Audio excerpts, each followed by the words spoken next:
სახელითა მამისათა და ძისათა და წმინდისა სულისათა ჩვენთან არს ღმერთი. ყველას გილოცავთ დღევანდელ დღეს ღმერთმა მრავალს დაგასროთ თქვენ და სრულიად საქართველო ამინ. დღევანდელ დღეს დანო და ძმანო მოგეხსენება ჩვენთვის დიდი საუფლო დღესასწაულია. ბზობას ვეძახით მას სინამდვილეში ქვია მაცხოვრის დიდებით შესვლა იერუსალიმში. დღევანდელ დღეს რაოდენ გასაკვირათაც არ უნდა მოგეჩვენოთ, გეტყვით ასეთ რამეს, რომ მარხვა მთავრდება. ამ მარხვას ქვია 40-თა მარხვა, ანუ 40 დღიანი მარხვა. და დღეს მე-40 დღეა ჩვენი მარხვის დაწყებით. მაშინ რაღა არის თუ ვინმე იკითხავს ის შემდეგი დღეები აღდგომამდე, რასაც ველოდებით, ის იმდენად აღმატებულია ჩვეულებრივ მარხვაზე, როგორც აღდგომას დღესასწაული არ ქვია. ჩვენ გვაქვს 12 საუფლო დღესასწაული და აღდგომა 12 საუფლო დღესასწაულში არ შედის. ის არის დღესასწაული დღესასწაულთა. ასე რომ დღევანდელ დღეს მარხვა დამთავრდა და იწყება უფრო აღმატებული დღეები ვიდრე მარხვა, იმისთვის რომ შევეგებოთ დღესასწაულთა დღესასწაულს. ეხლა თვითონ ამ ისტორიის შესახებ ვთქვათ ორიოდე სიტყვა, რას ნიშნავს ეს დიდებით შესვლა იერუსალიმში, როგორ მოხდა, როგორ აღესრულა ეს ამბავი, სახარებაში როგორ მოგვითხრობენ ამას მოციქულები და ჩვენ რას უნდა განვიცდიდეთ ამ ყოველივეს შემდგომ. იოანეს სახარება, რომელიც დღეს იქნა წაკითხული, იქ მოთხრობილია ასეთი რამ, რომ შემდგომად 6 დღისა რაღაცა ამბავი მოხდა და ამ ამბის შემდგომ გასული იყო 6 დღე. ეს ამბავი იყო ლაზარეს მკვდრეთით აღდგინება. დღევანდელი დღის ტროპარიც სწორედ ასე იწყება. ყოველთა აღდგომასა პირველ ვნებამდე შენისა მოასწავებდი. რას ნიშნავს ეს? ანუ საყოველთაო აღდგომას მოასწავებდა ლაზარეს აღდგინება. რადგანაც ჩვენ გვითქვამს ბიბლიური ისტორია გაგვიხსენებია ხშირად და ვიცით ზუსტად რომ მკვდრეთით აღდგინება ძველ აღთქმაში წინასწარმეტყველებს ასეთი სასწაული ჩაუდენიათ. ელია წინასწარმეტყველმა გააცოცხლა მიცვალებული, ელისე წინასწარმეტყველმა გააცოცხლა მიცვალებული. ელისე სადაც იყო დაკრძალული იმ სამარხში ერთი გვამი ჩაუშვეს და მის ძვლებთან შეხებისას გაცოცხლდა კაცი. ვიცით ასეთი სასწაულები, მაგრამ სასწაული რომელიც მოხდა ლაზარესთან მიმართებაში 4 დღე საფლავში იდო, 4 დღის განმავლობაში ყროლსო ეუბნებიან, ანუ სუნი უკვე ხრწნა დაწყებული ქონდა მის გვამს და ასეთი ადამიანის გამოხმობა იყო მოსწავება, წინასწარი მოსწავება, წინასწარი უწყება, როგორც დღევანდელ ტროპარს კიდევ ერთხელ შეგახსენებ, ყოველთა აღდგომა, იმიტომ რომ საყოველთაო აღდგომა იქნება ქრისტეს მეორედ მოსვლისთვის. ამიტომაც დღევანდელი დღე ქრისტეს მობრძანება იერუსალიმში ერთის მხრივ განასახიერებს აი ამ მეორედ მოსვლას, რომ აუცილებლად იქნება მეორედ მოსვლა და მეორედ მოსვლის წინ იქნება სწორედ საყოველთაო აღდგომა. ქრისტე თავის მოსვლამდე აბსოლუტურად ყველა ადამიანს აღადგენს, ვინც დაბადებულა ადამის შემდგომ, რა თქმა უნდა ადამიანთან ერთად, ადამიანის შემდგომ ვიდრე მის მეორედ მოსვლამდე. ყველა ადამიანი აღდგება. და თუ როგორ აღდგება, ამის შესახებ ჩვენ არაერთი გამოცხადება და წინასწარმეტყველება გვაქვს. მაგალითად ეზეკიელი ყვება დიდ მინდორზე ხედავს ძვლებს, რომლებიც ერთმანეთთან შეერთებიან, გადაეკრებათ ზარღვები, გადაეკრებათ ხორცი და ზემოდან კანი და ესე აღდგებიან ადამიანები. ხედავს ამას ძალიან დიდ რაღაცა უზარმაზარ ველზე მდებარე აი ამ ძვლებს. სხვა ბევრი მაგალითი შეგვიძლია ჩვენ მოვიყვანოთ, უბრალოდ გასაკვირი ამაში არაფერი არ უნდა იყოს, იმიტომ რომ თუ კი არ არსებობიდან არსებობაში დაგიძახა ღმერთმა, მოგიყვანა და გაგაჩინა, რა გასაკვირია, მიწიდან თუ მოგზილა და სული შთაგბერა, რა გასაკვირია ეხლა რომ მკვდარი აღადგინოს. ამიტომ წინასწარ მოსწავება, როგორც უკვე გითხარით, ლაზარეთს აღდგინებით იყო წინასწარი თქმა, გაცხადება ჩვენთვის, რომ იქნება საყოველთაო აღდგომა. ამის შემდგომ 6 დღეა გასული და ის მიემართება იერუსალიმისკენ. იერუსალიმი რომ წარმოიდგინოთ ქალაქს თვითონ რამდენიმე მთა აკრავს ირგვლივ, ერთ-ერთი არის ელეონის მთა. სწორედ ამ ელეონის მთიდან უყურებდა ის იერუსალიმს.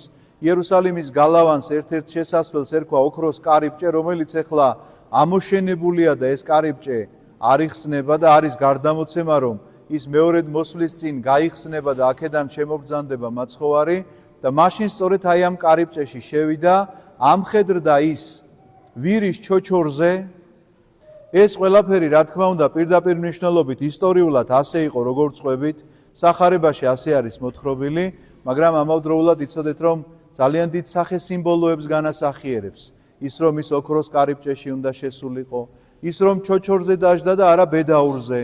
როგორ ფიქრობთ ახლა, ხალხი ისეთ პატივს სცემდა, ისეთ სიტყვებს უგალობდა, საკუთარ ტანსაცმელს უფენდნენ და ბედაურს ვერ იშოვნიდნენ? მაგრამ არა, მაცხოვარი ჯდება ჩოჩორზე, რომელიც არის მოუთვინიერებელი, გაუხედნავი, თავისი სიჯიუტით ცნობილი ცხოველია ეს, მაგრამ მაცხოვრის ხელში ყველაფერი თვინიერდება. ისევე როგორც ადამიანის ჯიუტი, გული თვინიერდება, თუ კი ის მაცხოვარს კარს გაუღებს. ამიტომაც იერუსალიმში შესვლა სინამდვილეში და დღევანდელი მარხვის დასასრული ჩვენს გულებში ქრისტეს შემოსვლა უნდა იყოს. ეს განცდა უნდა იყოს. აქეთკენ მიმყავდა ეს საუბარი, შეიძლება ცოტა ადრე ვთქვი, მაგრამ ასეთი განცდა და ასეთი შეგრძნება უნდა ეუფლებოდეს ადამიანს, რომ ეს გზა, რომელიც მან გაიარა და ის ჩოჩორი, რომელიც შენი გულია, რომელიც ეჯიუტება ყოველთვის აი ამ აღთქმას, რწმენას, მცნებებს, ყველაფერს ეჯიუტება, მაცხოვრის ხელში უნდა მოთვინიერდეს და მაცხოვრისთვის უნდა იქნას გაღებული ეს კარ. ამისთვისაც იყო ეს მარხვა, ამისთვისაც გავატარეთ ჩვენ ეს მარხვა, ავად თუ კარგად, საჭმლით თუ უსაჭმლოდ, თუ რაღაცა სხვა ვნებებით თუ ვნებების მოშორების მცდელობით. ამიტომაც გავატარეთ, რომ ეხლა ეს დრო დადგა სწორედ, რომ უნდა გახსნა შენ ეს ოქროს კარიბჭე, რომელშიც მაცხოვარმა უნდა შემოვიდეს და უნდა მოხდეს შემდგომში უკვე აღდგომისთვის ესე მზადება, რომ ის გულის სიღრმეები, რომელსაც შენ ვერ ხედავ, ის გულის სიღრმეები, სადაც ჯოჯოხეთური სიბნელე მეფობს, აი ამ ჯოჯოხეთურ სიბნელეში სინათლე უნდა შეიტანოს მაცხოვარმა, თუ კი გინდა რომ ნამდვილად აღდგომა განიცადო. ამიტომაც დღევანდელი დღის აღნიშვნას ყოველთვის ესეთი განსაკუთრებულობა ახლავს. ყოველთვის რაღაცა განსაკუთრებული საზეიმო განწყობა ეუფლება ადამიანს, მაგრამ ხშირად ვერ გაუგია რატომ. და მე გეტყვით რატომაც. ეს არის ნამდვილი მიზეზი, რომ გულის კარის გახსნა უნდა შევძლოთ დღევანდელ დღეს, თუ კი გვინდა რომ შევიცნოთ რას ნიშნავს ის შვიდეული, რომელიც წვინ გველოდება და შევეგებოთ დღესასწაულთა დღესასწაულს ნამდვილი რელიგიური ცნობიერებით და არა მხოლოდ იმით, რისთვისაც სტატისტიკურად ასეა მინდა გითხრათ. ბზობას ყველაზე მეტი ადამიანი მოდის ეკლესიაში და იცით რატომ? ბზა რომ წაიღოს იმიტომ. და სხვა მეტი არ აინტერესებს არაფერი. ამიტომაც ნუ ვიქნებით ასე ჩამორჩენილი მოსწავლეებივით, რომლებსაც მიწევს ამის გამეორება, რომლებსაც მეორე კლასში გადასვლა არ უნდათ. ჩაირიცხენ პირველ კლასში და არიან ამ პირველ კლასში, იმიტომ რომ ვერ გაცდა იმას, რომ ბზა თუ არ წაიღო მწვანე ბზა სახლში, ისე ვერ გაძლებს. ისე სახლში კურთხევა არ დაეუფლება, ოღონდ ძველებური ცხოვრება უნდა გააგრძელოს. რაღაცა მავნეჩვევები რაც ქონდა, იმას კი არ მოიშლის. თავარია ბზა ხო მიიტანა. ამიტომაც ნუ დავემსგავსებით ჩვენც რაღაც ამ კერპთა ყვანისმცემლობის მსგავს მოქმედებას. კერპთა ყვანისმცემლობა სხვა მეტი კი არაფერი არ იყო.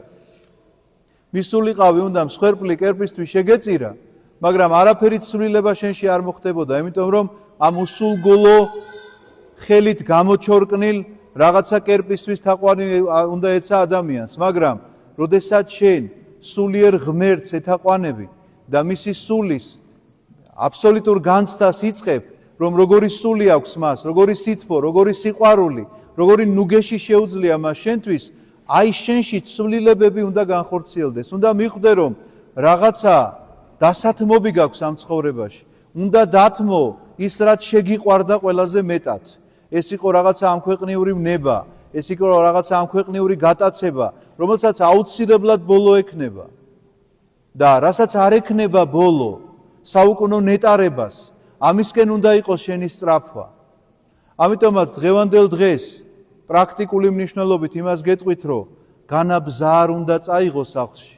უნდა წაიღო, მაგრამ რისთვის უნდა წაიღო ეს უნდა იცოდე. ადამიანს ფიქრი უნდა შეგეძლოს, ანალიზი უნდა შეგეძლოს. რამდენჯერაც ამ ბზას შეხედავ, კი არა და ყოველდღიურად უნდა შეხედო, იმიტომ რომ ხატების კუთხეში უნდა გეწყოს და ამ ხატების კუთხესთან ყოველდღიურად მინიმუმ უნდა მიდიოდე.